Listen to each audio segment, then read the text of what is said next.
there's a brand new eBay scam going around that you need to be aware about to protect yourself. I'm going to show you how I took down a scammer just last night and show you some things to be aware of in general with scamming. And there's some other articles in the news this week related to scams and reselling and some scammer payback. So stay tuned for all that. First, let's get into that brand new eBay scam. So this new scam going around on eBay is so serious that the California Attorney General has just announced a consumer alert about it. California is where eBay is located there in San Jose. And basically, what this new scam does is it exploits the second chance offer system on eBay.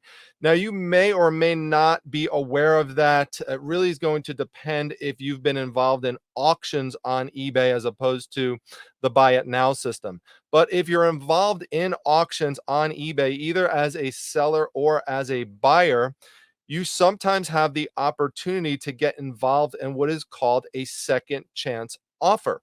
Now, typically, second chance offers arise when something just didn't go quite right with the winning bidder. Maybe the winning bidder didn't pay or backed out or something like that. So you as the seller have the opportunity to then auction the item again and take the chance that maybe it'll sell for the same price or higher. But if you don't want to wait and there's someone else who came in with a pretty good bid who is right below that winning bidder, you could then send out what's called a second chance offer to that person. Now, if you look on eBay's website where they talk about second chance offers, there are other instances where you could send out that second chance offer as well. One is which the reserve price wasn't met if you had happened to set a reserve. But what a lot of people don't know about is that, let's say you sold the item, but you had multiple other items available for sale, the same exact ones. Well, what you could do rather than just continuing to auction them is to send out second chance offers to people. And from the buyer's perspective, it's appealing because, they'll say, well, you know what, I'm actually saving something. I'm getting it less than what the winning bidder was supposed to pay, or maybe did pay if there's multiples available. So what happens is the scammers send people information through a message. They exploit eBay's messaging system and they tell them, hey, congratulations. You just have the opportunity here to get this second chance offer on this item. And a lot of times these are items that are pretty expensive. And so what they tell the person to do is they say, hey, all you got to do is you just have to wire money over to us and we will send you the item. Well, the problem is anytime you see any kind of message about wiring money over to somebody, that is going to be some type of scam in the vast majority of instances. But in 100% of instances, you should never do business off of eBay because you lose all of the protections that you would get if you stayed. For the same reason, you don't want to send any payment to somebody through gift cards. Gift cards are the ideal currency of scammers. So anytime you hear the word gift card, anytime you hear anything about wiring money, you want to stay far away from that. So stay on the eBay platform, always pay on the eBay platform as well.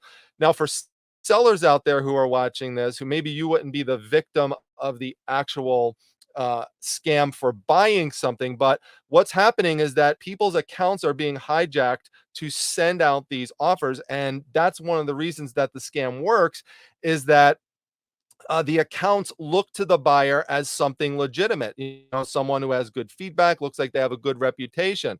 So you need to protect your selling account. What I would strongly urge everybody watching this to do is to make sure you sign up on eBay for two-factor authentication. That protects your account. So if someone were to steal your password, they can't just immediately get into it and start sending out these types of messages.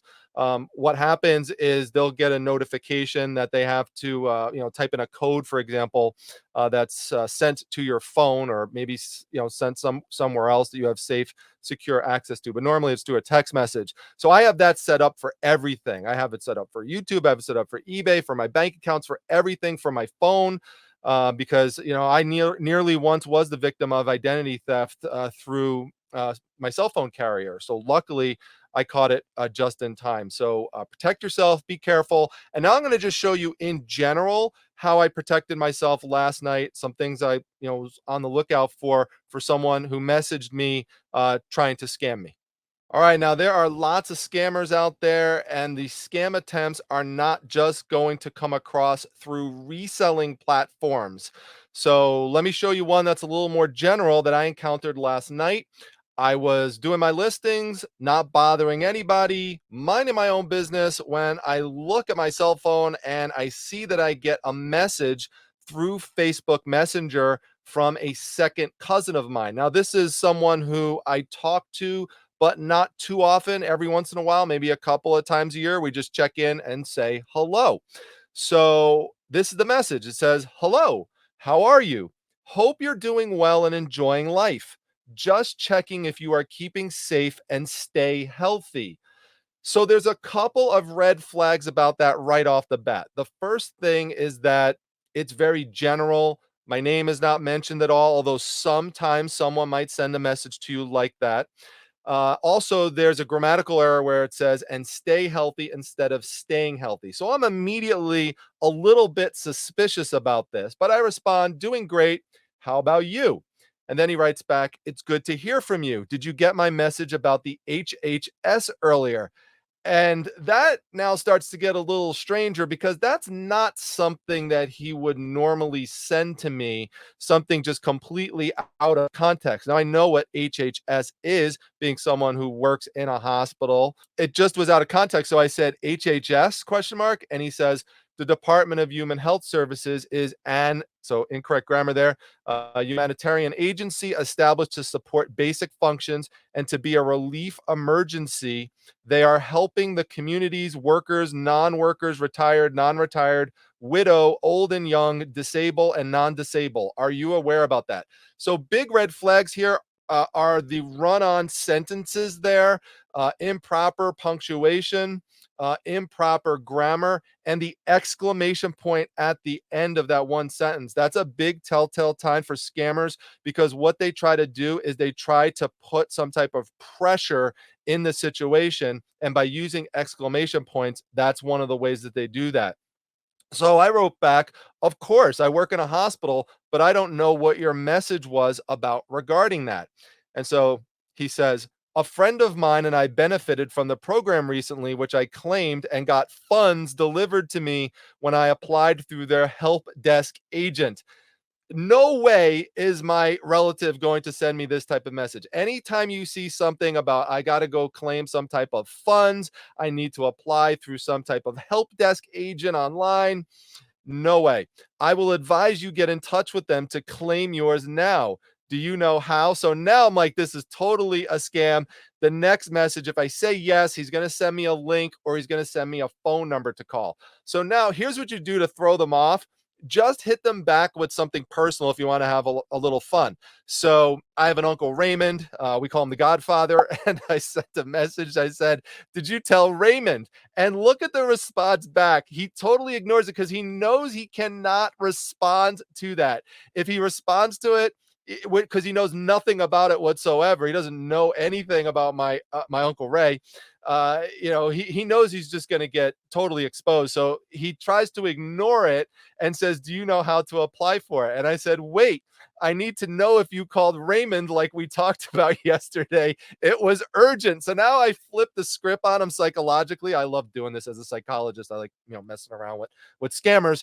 And so I put the urgency on him. And it's so funny because he's just sitting there for minutes and minutes and minutes and not responding quick like he was before. And then I just responded back and said, "Didn't think so, scammer." And that was it. I just blocked them and that was the end of it. But you can have a little fun with them like that if you want to, but just make sure you don't click on any links or call any of the numbers that they send. And if you really want to just double check, make sure you message the person who's supposed to be communicating with you on an alternate platform. So, for example, I sent my cousin here. I sent him a text. I let him know. I sent him a screenshot and everything, and told him make sure you go in, change your password and everything, and just make sure you alert people who are probably getting messages like that, not to click on this. So please just be aware of the scams, because I've had a lot of people message me and tell me they've been victimized by all sorts of scams like this. So just trying to make sure we get awareness out there to prevent this from happening.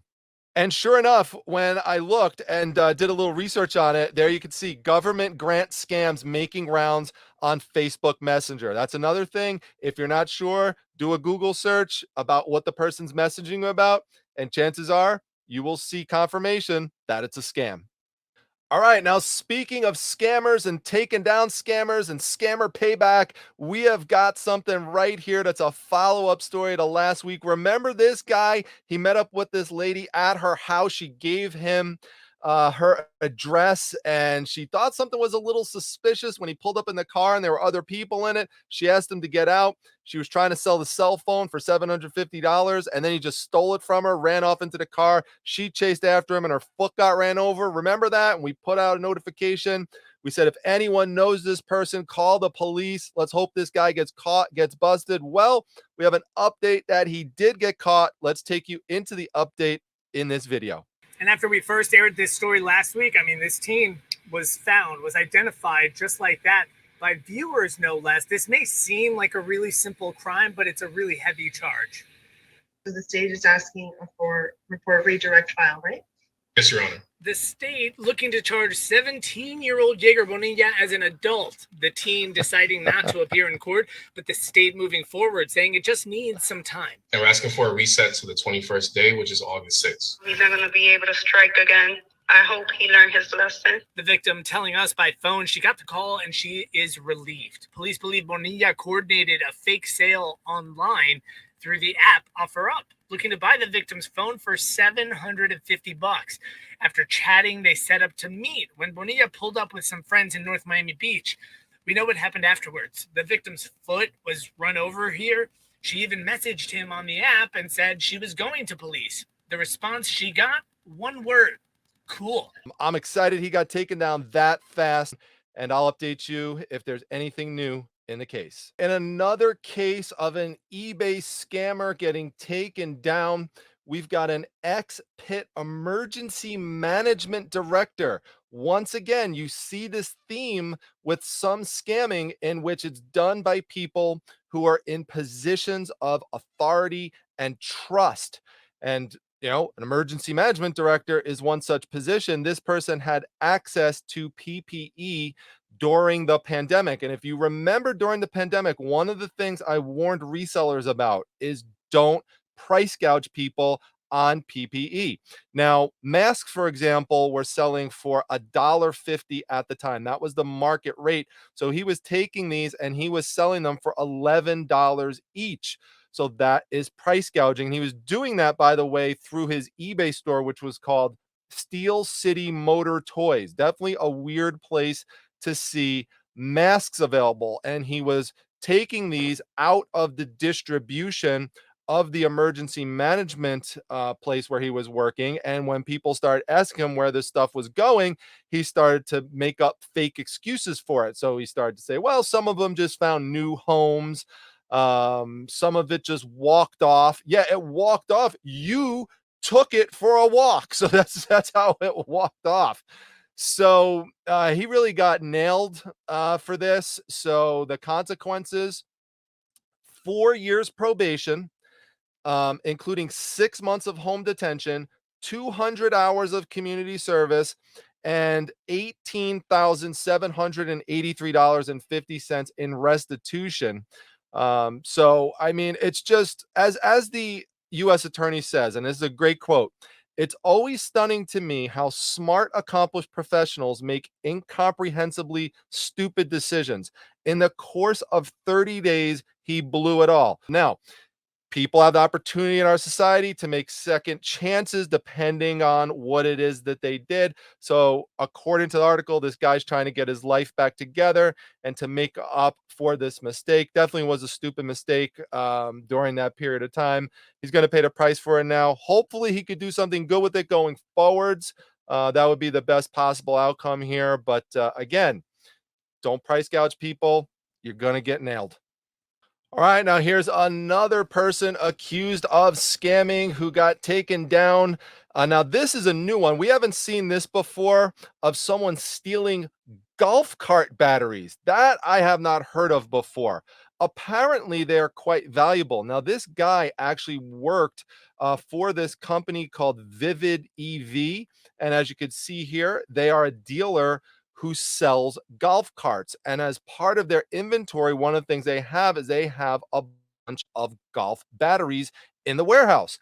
So this guy had access to them and he took 17 of them, stole them, according to the allegations, and then sold them online or sold them in meetups to people. And the prices that he was selling them for were suspiciously low compared to what they normally go for. So some people who are buying them got suspicious, contacted authorities, which is the wise thing to do. Listen, if someone's offering you something, especially if it's something that's supposed to be brand new, like in the box, and the price is just way out of whack to what it should be, that's a high suspicion right there, should be, that there's something there that could have been stolen. And so you got to be careful about taking it, because if you purchase it, then the police could come and seize that from you and then you're out the money. Maybe they could get it back for you, but a lot of times you don't get it back. So 17 batteries, right? Guess how much this was worth, all 17 batteries? $29,750 for all those batteries. Wow, I never knew they were worth so much, but he did. But if you could get them through legitimate means, yes, might be something to look into for reselling. But my goodness, not stealing them. Eventually, you'll get caught. All right, now here's an update that should be very pleasing to those of you who buy and sell on Amazon, because one of the really frustrating things about Amazon is trying to navigate through all of the fake reviews. Yes, if you didn't know, there are actual fake reviews. There's a lot of them on the site. So you got to be careful. Everything you read there as a consumer might not actually be real. And that's a problem, because you might wind up passing up on a product that you actually could have enjoyed and benefited from, but you just didn't buy it because you thought it had a bad review. And obviously, that could really hurt you as a seller. Well, Amazon has had enough, and they are trying to take down one of the main sources of this, which are these Facebook groups that are out there. And they incentivize people to post these fake reviews onto Amazon. And this takes place not only in the United States, takes place in England and other European countries. And so what Amazon's doing is they are suing 10,000 Facebook group administrators over this. So good step. Hopefully it makes an impact. We'll see. All right, so in a legal update, FedEx just lost an appeal of a $400,000 fine. This is regarding the Export Control Act.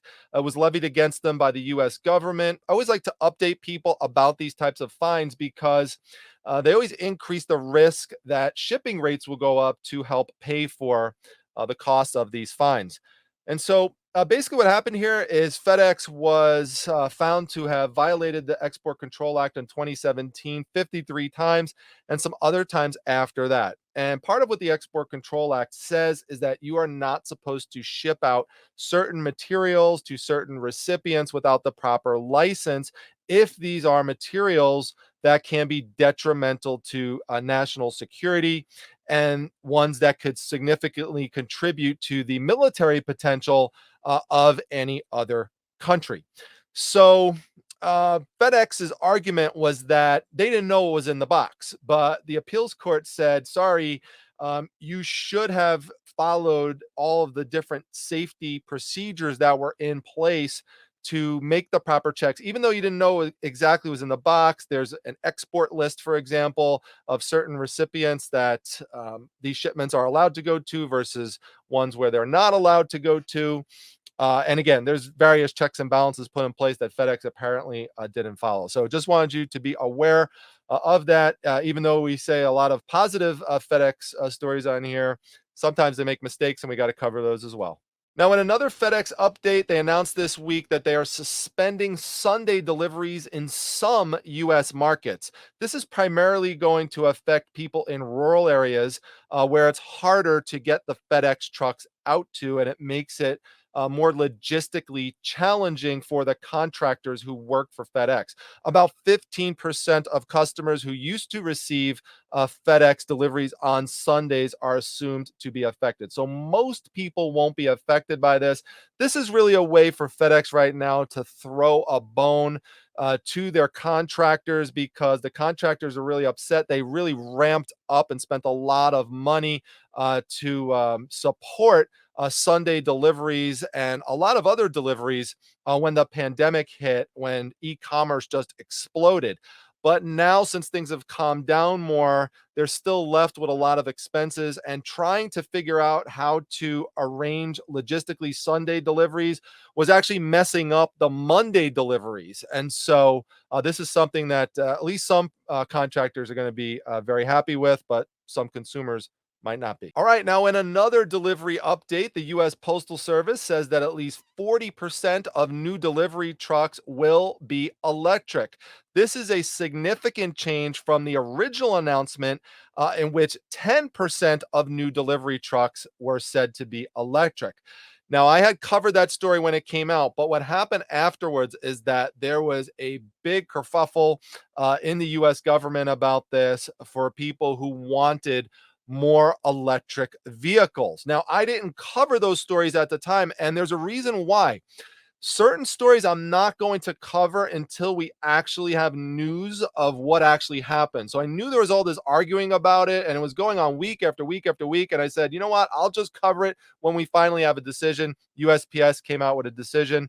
So, I'm sure a lot of people will be happy about it. Some people probably won't care.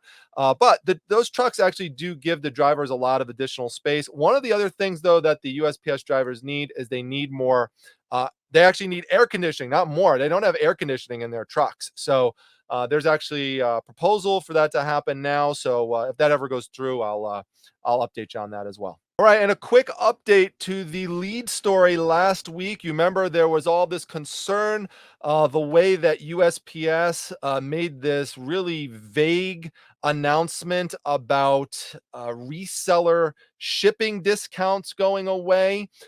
I went into that in detail and tried to explain to people what that actually meant. So if you want more information about it, click the link up top and you'll learn all about it. But one of the things we talked about is that it did seem like that the discounts on shipping through eBay were going to be safe. And eBay did formally announce this week that that is the case. The discounts are still in place because they use a different program than the one that was cut by USPS. All right, now the other main eBay update this week is that they launched yet another authentication service. This is for fine jewelry. As we've talked about before, they have one for expensive sneakers, for expensive watches, for expensive handbags, and for expensive trading cards. So this is eBay yet again doubling down on chasing after those high value buyers, which is what they call them. And they want those high value buyers to be comfortable with making those high value purchases. And the way eBay sees it is that giving them proof that those items is authentic is a great way to do that. So this is going to be for fine jewelry pieces that sell for over $500. Now, I sell a lot of jewelry in my eBay store with my wife, Mrs. Primetime. But while we have sold some pieces that are several $100s, we haven't sold anything that's over $500. So this probably won't affect the vast majority of people who are watching this broadcast. But it might affect some of you. So you should be aware of it. Eventually, I'm sure eBay will be charging a fee for the authentication service. But right now, it's in an initial rollout phase and is not going to cost anything. All right, a little Etsy update for you. I was talking to you last week about their newly released seller app, and they are jumping all over the viral video craze out there. Video, video, video. It's becoming more and more important with reselling. I'll talk to you more about that in our next story. But one of the things that you can do now on the Etsy app is you can make 4 types of videos. So one is an about me video and your shop. So that's pretty cool.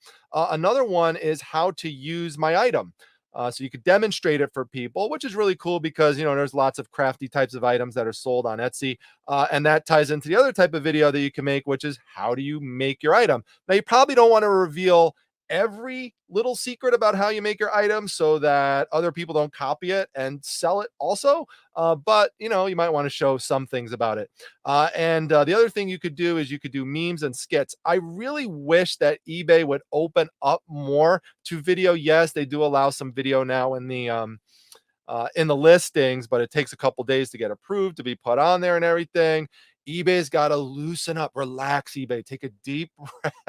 Okay, just be more open to video. So hopefully we'll see some more stuff like that coming out through eBay as well in the future. But let me jump on to our last story here, which again has a lot to do about video. Now, speaking of live video, this is exactly what I was talking about. Whatnot. Their valuation is just doubled to $3.7 billion. That's billion with a B. That is a significant increase from a $1.5 billion valuation in September 2021 as live stream shopping gains popularity in the US. On Whatnot, sales are made through video. It's usually video auction, but there are also video buy it nows that you can do. So they are using this new round of cash infusion to further expand categories. Now, already it is no longer a place where you just go on and most of what you're going to see are Funko Pops, comic books, and Pokemon cards being sold. I mean, it is much, much more than that already, but it's just continuing to expand. Now, it's not a perfect platform. There are glitches that occur. There are problems that happen here and there, just like happen on many other platforms. But you know, Whatnot is still relatively new, so they still are working out some kinks. So it's not perfect for everybody. No platform is, but if you haven't tried it, I would highly encourage you to do so. Now, one of the myths that people have about Whatnot is that you have to show yourself on video, show your face. You do not have to do that. You can just show the item. In fact, in my auctions, primarily what I do is I just show the items. I show myself from time to time, but you know, you don't have to if you don't want to. Another myth is that you have to have a big social media presence to do well on Whatnot. Now, that definitely helps, but it's not essential. There are many, many examples of success stories that I've covered here on my channel and that also are talked about on a daily basis in my Facebook group, Whatnot for Resellers. So if you are not a member there, it is free to join. Go check it out and you get a lot of inspiration from that. Now, to be clear, I am not a formal partner with Whatnot. However, it's true, I do have a link, just like anybody who is on Whatnot gets access to this very same link. So you could click on mine or click on someone else's. I don't care. Just click on one of the links and go check it out if you haven't already. What the link does is it gives you $10 credit to spend. And if you spend part of that, then the person's link that you click, such as mine, that person could get $10 as well. But you know, again, regardless of the link, it's just something just based on my own experience. I think that you could try out. I absolutely love it. And I'm looking forward to, you know, doing another Whatnot show actually tonight, doing a Star Wars comic show. This video will probably be out after that's done, but go check me out on Whatnot. My username there is Primetime Treasure. All right, everyone. Well, that's a wrap of this week's Primetime News. I hope you enjoyed all the stories, especially the scammer takedowns. If you ever come across any articles about scamming and reselling, definitely send them my way and I'll look into covering it in one of the broadcasts. Now, this week, to end off, I am going to attempt tossing another dew bottle. Now, this time I have a little bit of dew left on the bottom. I don't know what's going to happen. Last time that I threw it, it was an empty bottle. So this time we have a little bit. So I don't know. Let's see what happens. Whoa! That was pretty cool, folks. Amazing. I don't know. We got to work our way maybe up to a full dew one day. We'll see what happens. I'll see you back the next one, everyone. Take care.